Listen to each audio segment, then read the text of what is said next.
Boa tarde, pessoal. Bom dia, boa noite. Não sei que hora você está assistindo esse vídeo, mas hoje teremos mais uma participação muito especial aqui, meu amigo Lucas Giovanni. Para quem conhece um pouquinho, já tem frequentado o canal, já viu não apenas eu citando o Lucas em algumas situações, mas também uma participação dele, um vídeo que ele fez a respeito de Nick Lauda, contando todos os grandes desafios de Lauda e por que ele é o homem mais forte que já passou pela Fórmula 1, as coisas que ele superou, né? Então não é apenas uma volta por cima daquele acidente, que por si só já seria uma história para ser contada pelo resto da vida, mas ele teve superações durante toda a sua trajetória.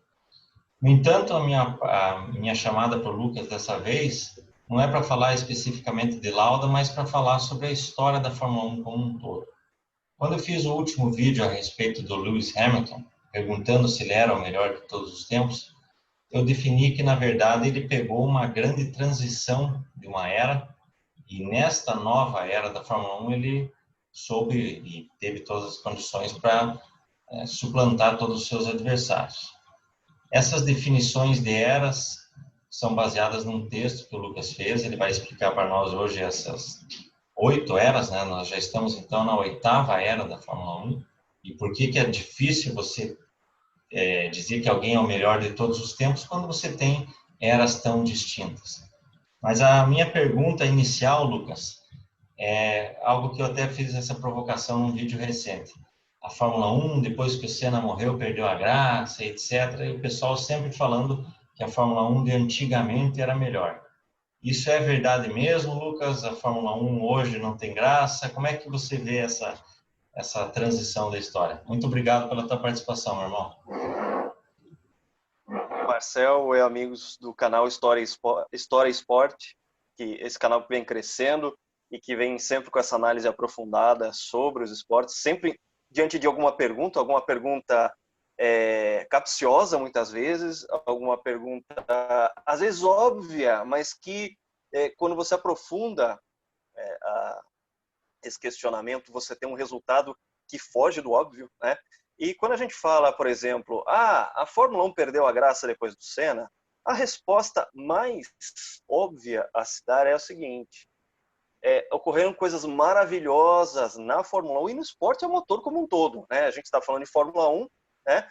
Mas a gente tem que destacar o seguinte: depois daquele fatídico 1º de maio de 94, em Imola, em que o Senna perdeu a vida, aquele fim de semana que foi trágico como um todo, o acidente grave do Barrichello, a morte do Ratzenberger, que ficou infelizmente eclipsada, né, por essa outra morte terrível, que foi a do Ayrton Senna, e que foi transmitida para o mundo inteiro, né? Foi um fim de semana muito traumático. Existe sim a justificativa de um trauma. Fala assim: olha, depois de eu assistir esse fim de semana traumático, eu acho que eu não vou mais gostar de Fórmula 1. Isso aí a gente até entende, né? Mas quando a gente pensa de que de 1º de maio de 94 para cá ocorreram coisas tão incríveis, né, na Fórmula 1, a própria ascensão do Schumacher como um piloto de ponta acontece nessa transição de 94.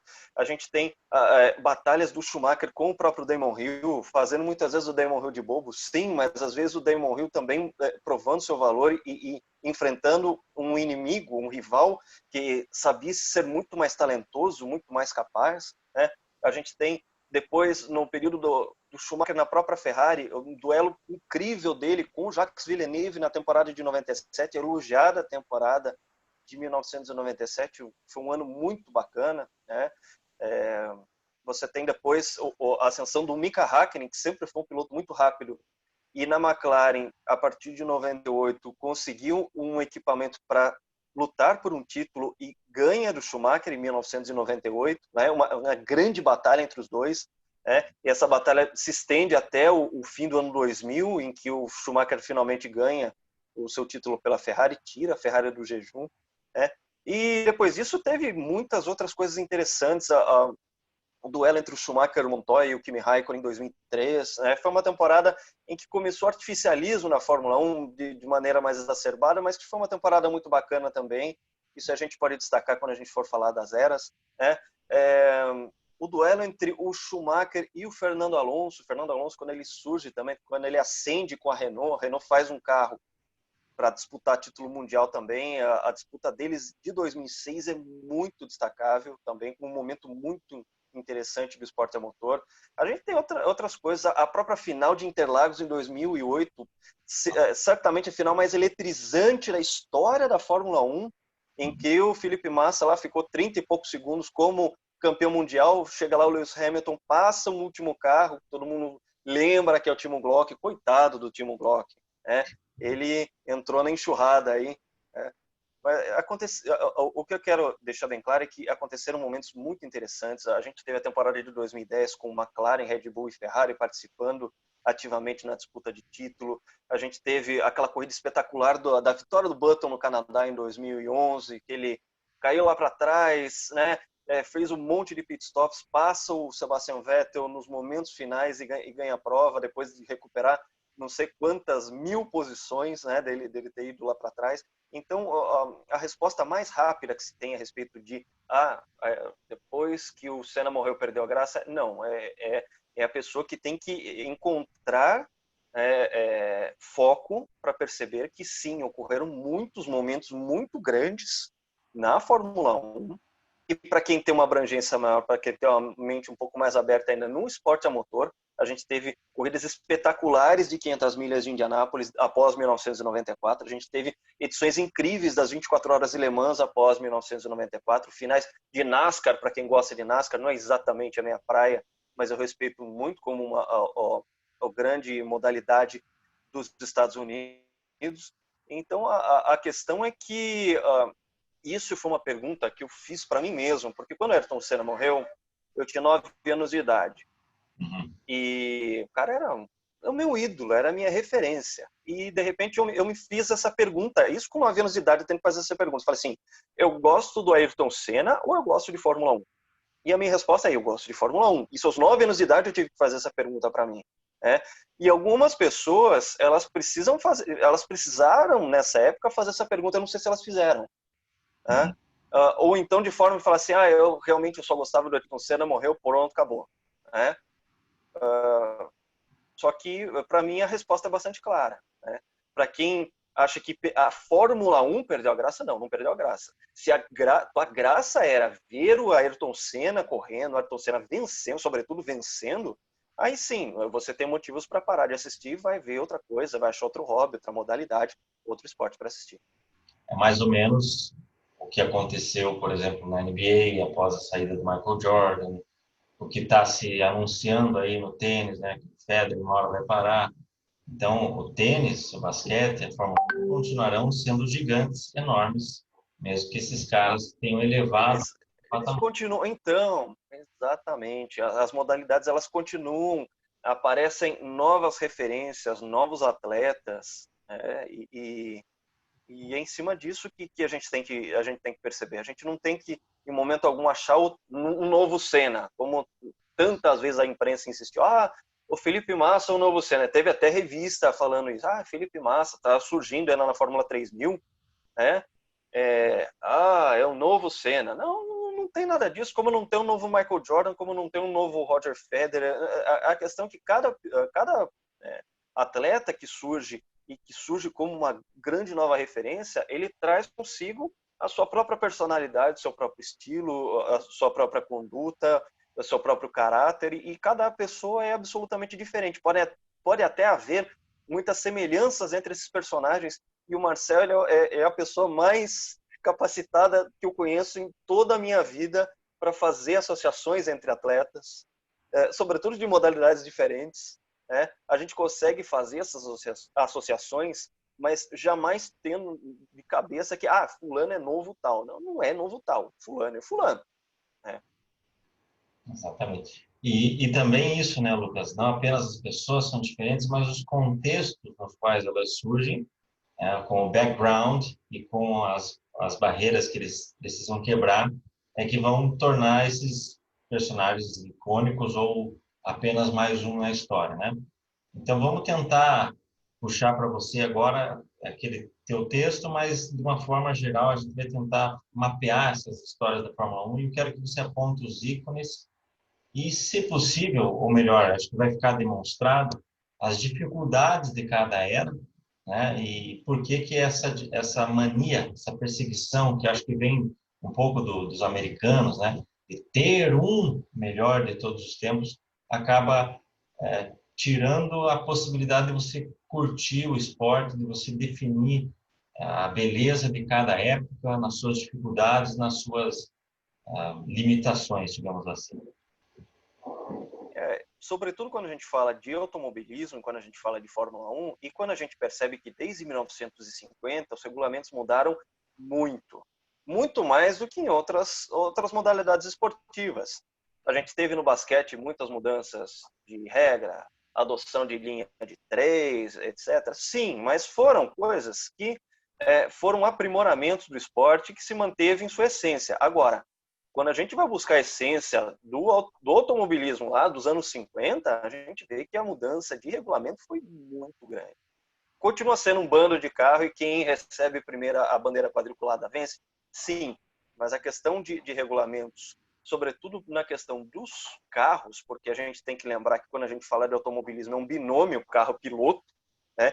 É uma competição de carros e pilotos, né? E quando a gente vê o quanto o regulamento mudou para os carros, isso aí a gente percebe que a Fórmula 1 tem que ser necessariamente dividida em eras para a gente entender direito o que acontece.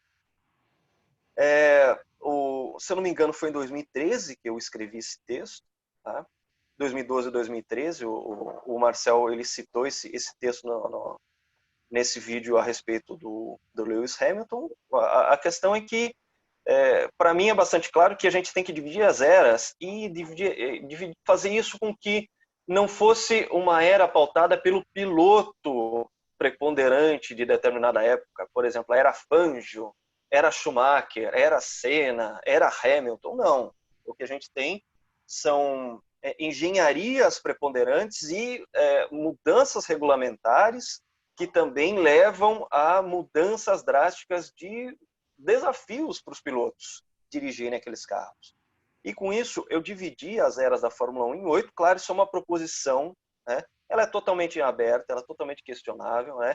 Eu fiz isso como uma forma de poder entender melhor a Fórmula 1, como poder fragmentá-la de forma que você conseguisse ainda ter essa visão geral, mas que você soubesse das especificidades de cada período, né?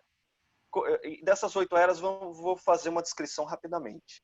Primeira era, qual que seria? A era dos charutinhos, digamos assim. Aqueles carros que tinham motor dianteiro, né, eixo cardan, tração traseira, que vinham desde a década de 30 e que eram pautadas pelos conceitos aerodinâmicos de streamline, que era da década de 30, que você tinha que ter aquele charutinho mais afilado possível para o ar escoar em volta da carroceria, né? Então a gente tinha aqueles charutinhos com 4 rodas, motor dianteiro, tração traseira, e isso durou de 1950, introdução da Fórmula 1, até 57. Isso uma engenharia lá dos anos 30, né? Só levemente aprimorada. A gente teve a Segunda Guerra Mundial, né, que parou as competições. Quando as competições voltaram, na segunda metade dos anos 40 e na virada dos anos 50, com a criação da Fórmula 1, os carros eram essencialmente dos anos 30, né? A tecnologia em si. E os conceitos, por exemplo, aerodinâmicos, eram bem parcos. Você só tinha que fazer uma carroceria em que você tivesse penetração do ar, né?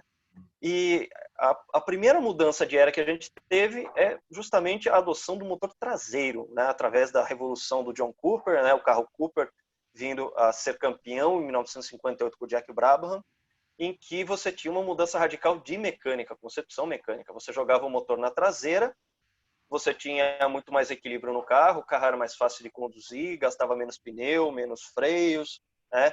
Diante daqueles carros que eram mais desengonçados, digamos assim, que eram de motor dianteiro. Então a gente tem essa transição da primeira para a segunda era nisso. A gente sai dos charutinhos para aquelas baratinhas, um motor traseiro, tração traseira, né? A partir do carro do John Cooper, né? E essa era, ela só vai sofrer um grande abalo, né, em 1968, quando a gente começa a ter a adoção das asas, ou seja, começam os primeiros estudos de downforce, uma força vetorial que até então a Fórmula 1 não levava em consideração, que é de você empurrar o carro para baixo através das forças aerodinâmicas para você ter mais aderência, sobretudo em curva, né? E isso acontece em 68. Essa segunda era das baratinhas, então, vai de 58 a 67, 68. 68 começa a surgir as primeiras asas, tem até aquelas asas que eram montadas nas suspensões e que pareciam guilhotinas, né? E foram proibidas de maneira bastante rápida, porque eram muito perigosas. E a partir de então, criou-se asas nos corpos dos carros, né? Foram montadas na dianteira e na traseira. E aí a gente tem esse começo, a partir de 68, dessa aerodinâmica. Primeiro, usando asas nesses charutinhos, nessas baratinhas, né, com motor traseiro, e depois fazendo com que o carro fosse realmente mais aerodinâmico. E nisso a gente pode destacar, inclusive, a Lotus 72 do Emerson Fittipaldi, né, que tinha aquele formato cunha, né, e com radiadores nas laterais, ou seja, a era aerodinâmica não foi só das asas, mas do próprio shape do carro, formato do carro, que foi mudando, né? E aí a gente tem, dentro dessa era aerodinâmica, em que começaram a proliferação das asas, desenhos mais refinados do corpo do carro, os chassis, a gente tem uma sub-era, que a gente pode considerar era 3B, que é a era do carro asa.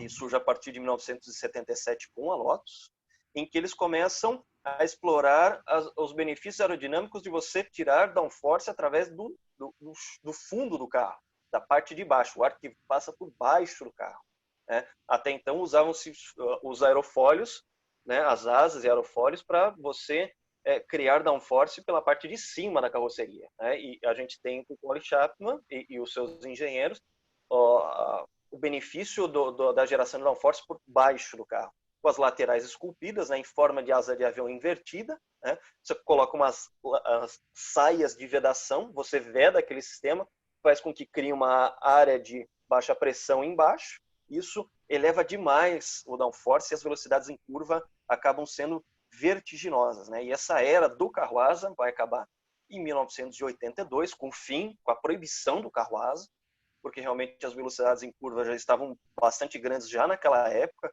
com picos de 4Gs e meio, né, o que naquela época já era um número realmente espantoso. E a gente tem, quando a gente, só abrindo um parêntese aqui, né, as eras, muitas vezes elas têm algumas sobreposições que não são rupturas de um ano para o outro, porque a próxima era que ocorre, a partir de 1983, é a era turbo. Só que o turbo veio lá desde 1977, introduzido pela Renault, né? Ainda em 77, primeira vitória da Renault ainda em 79, o GP da França de 79. Né? As primeiras vitórias do motor turbo, então, ocorrem ainda em 79, no meio da era do carro asa. Né? Os projetistas só estavam começando a entender como é que funcionava esse negócio de geração de downforce por baixo do carro, em 1979.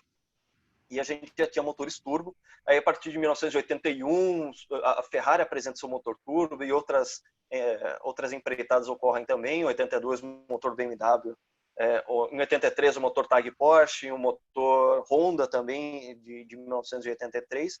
E de 83 para cá, né, que o regulamento faz com que o carro tenha fundo plano. Você só pode botar um difusor de ar atrás, mas não usar as laterais para gerar downforce.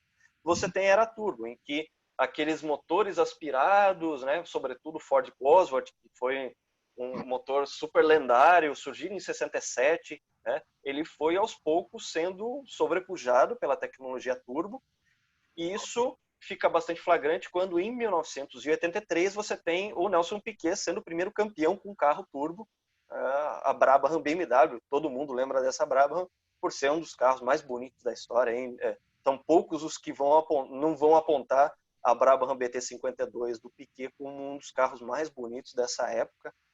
E o que a gente tem nessa transição dessa era do carro asa para a era turbo é justamente essa corrida armamentista pela potência. A gente tem o surgimento dos motores turbo com 500 e poucos cavalos, e a gente tem, por exemplo, no ano de 1986, o ápice dessa era turbo, em que motores de qualificação já alcançavam 1.400 cavalos, com mais de 900 cavalos nas configurações de corrida. Muito pouca evolução aerodinâmica nesse período, né, mas uma corrida armamentista simplesmente espetacular, com vários motores turbo de vários tipos de engenharia. né, até o motor turbo começar a ser limitado a partir de 87, os regulamentos de pressão do turbo, uma volta paulatina de motores aspirados de 87 para 88 também, 88 ainda mais restritivo para os turbos, até a proibição do turbo ao fim de 88 e uma nova era começando, que foi chamada na época de era aspirada e que eu chamo de era eletrônica, porque essa era eletrônica vai de 89 a 1993 e a gente tem como herança da própria era turbo aqueles sistemas de gerenciamento do motor que eram muito importantes para o carro turbo funcionar, para o motor turbo conseguir um bom desempenho, sobretudo em economia de combustível, porque os reabastecimentos estavam proibidos desde 84. E a gente tem, a partir desse gerenciamento eletrônico do motor, o gerenciamento eletrônico de outros componentes também, né? E começa a se proliferarem os sistemas eletrônicos nos carros. Isso, sobretudo, quando surge em 92, a Williams, chamada Williams de outro planeta, né, do Nigel Mansell, aquela FW14B de 92, que tinha suspensão ativa, controle de tração e outras traquitanas eletrônicas conjugadas em sistemas pneumáticos muito complexos. O próprio Patrick Head, já faz algum tempo que eu li isso, ele falou sobre o projeto da suspensão ativa da Williams, que era de um sistema eletrônico com atuação pneumática. Ele falou que existiam 400 pontos onde poderia vazar fluido hidráulico no carro. Então você já começa a perceber a complexidade de tudo isso. E a gente tem em 93 o auge dessa era eletrônica, né? Uma própria Williams, né? Williams do Alan Prost, né? O Mansell foi para a Fórmula Indy lá, e a gente tem essa batalha do Prost com o Ayrton Senna, que apesar de estar com um carro notadamente inferior, sobretudo na parte de motores, porque nessa época o grande motor da Fórmula 1 era o Renault V10 aspirado, a gente teve esse ápice da era eletrônica em que os pilotos tiveram que se adaptar a essas máquinas que até hoje, nessa questão eletrônica, são as mais avançadas possíveis. Se a gente pensar que em 1993 a gente ainda rodava Windows 3.11, né? A gente ainda não tinha nem o Windows 95, botãozinho iniciar no cantinho da tela, né? A gente ainda não tinha isso, mas a gente teve em 1993 os carros mais avançados eletronicamente da história da Fórmula 1. Eis que vira 94 e todos esses dispositivos eletrônicos foram banidos, pelo menos no papel. A gente sabe que muitas equipes tentaram burlar esse regulamento, inclusive isso é um ponto muito faltoso dos próprios organismos de regulamentares da época, a FISA e a FIA, de não conseguirem ter a competência suficiente para conseguir inspecionar esses carros, né? Mas a gente teve a partir de 94 a proibição da eletrônica e a adoção dos reabastecimentos. Isso com concepção totalmente copiada das corridas de Indy nos Estados Unidos, né? Como forma de oferecer uma dinâmica diferente, de repente embaralhar as cartas, né? Oferecer, de repente, corridas mais emocionantes. A gente sabe que foi um enorme tiro pela culatra, né? Mas a gente teve essa era de reabastecimento de 94 até mais ou menos 2009, em que nessa era a gente ainda teve mais questões digamos assim, o começo de uma artificialização da Fórmula 1. Em 2003, por exemplo, regras mais restritivas dos treinos de qualificação, o começo dos parques fechados, aquela questão de que você tinha que a mesma configuração de treino ser o carro de corrida, e depois começou também as restrições do uso de motores e de caixa de câmbio que a gente teve, a adoção daqueles pneus sulcados horrorosos. Era horroroso aquele pneu, né? A partir de 98 eles estreitaram o carro, botaram aqueles pneus com sulco para diminuir o contato de pneus no solo. Isso ia diminuir os tempos, e aumentar os tempos de volta, diminuir as velocidades em curva, que é balela. Isso aí foi tudo mais um tiro no pé, né? Esses pneus sulcados que foram até 2008, né? E a partir de 2009 a gente teve esse último ano com reabastecimento e ele depois foi proibido, né? Aí a gente tem a partir de 2010 o que eu chamei de era dos pneus, em que os pneus, a velocidade do decaimento dos pneus, né, da performance dos pneus, é que acabou ditando as regras dessa era, né?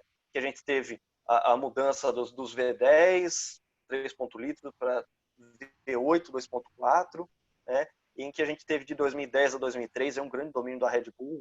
A Red Bull Racing certamente foi a que melhor entendeu esse regulamento dessa época, né?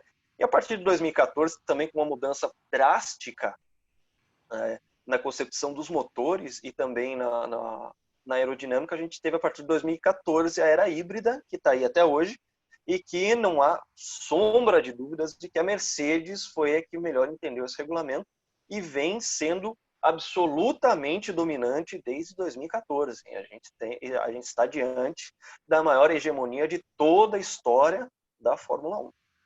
Né? Então são essas 8 eras. Vou aqui falar de novo, né? Fazendo um resumão. Era dos charutinhos de 50 a 57, era das baratinhas, motor traseiro, 58 a 67. Depois a gente teve a era aerodinâmica a partir de 68, indo até 76. Em 77 começa a era do carro asa, né? Uma sub-era dessa era aerodinâmica. A gente continua falando sobre aerodinâmica, só que numa concepção diferente que levou a mudanças dramáticas para os projetistas, para como tinham que projetar os seus carros, né, de maneira a oferecer alguma coisa competitiva. A gente teve isso até 82, era turbo de 83 a 88, era eletrônica de 89 a 93, era do reabastecimento de 94 a 2009, era dos pneus, né, que a gente até brincava que era pneu farofa, né, porque ele se desgastava muito, né, e isso oferecia essas oscilações de performance entre os carros. Isso de 2010 a 2013, e depois esta atual era híbrida que vem desde 2014 e toda ela prateada de Mercedes-Benz. Lucas, o seguinte, tem essa questão do Zoom aí, então a reunião vai terminar, então vamos dar um pause, a gente já inicia um outro vídeo. Fica legal porque a gente vai ter um vídeo, então, de introdução dos conceitos, e agora daí a gente vai fazer uma discussão sobre essas eras, sobre os desafios, sobre pilotos que transitaram em eras. Uma curiosidade, assim, você falando, né, das 2 primeiras eras, é justamente a primeira para a segunda era, o Fangio se aposenta logo no início da segunda era, né? E isso acaba coincidindo, né? E a segunda acabam acontecendo algumas coincidências, e a morte do Clark. Então, mas são coisas assim coincidentes. Né? A gente não viveu uma era Jim Clark, a gente não viveu uma era Fangio, a gente viveu uma era dos carros de motor dianteiro, era de motor traseiro, em que a gente teve a coincidência de aposentadoria do Fangio, a coincidência de morte do Jim Clark, mas diante de uma transição de equipamentos em que eles possivelmente poderiam não ser competitivos. Né? O Fangio com carro de motor traseiro é algo a se cogitar. Né? A gente não tem certeza. A gente sabia que ele era um excelente piloto, um piloto espetacular, extraordinário, assim como o Clark. Eu acho que em termos de versatilidade, talvez o Clark fosse até mais que Fangio. Uhum. Porque o Clark pegou, em 65, ele pilotava lá aquele Lotus Cortina, aquela bostinha lá no turismo inglês e ganhou o título. Ele andava de 3 rodas, o carro era tão ruim que a rodinha traseira levantava a patinha, assim, era tipo cachorro quando ia mijar. E ganhou praticamente, salvo, acho que todos os pontos válidos ele só venceu. Não, massacrou, entendeu? Aí ganha Indianápolis e ganha o campeonato de Fórmula 1, tudo em 65, ele foi campeão do turismo inglês de Indianápolis e da Fórmula 1. Que demônio é esse? Que capiroto é esse? Entendeu? Então vamos deixar para a parte 2, beleza? Valeu. Beleza.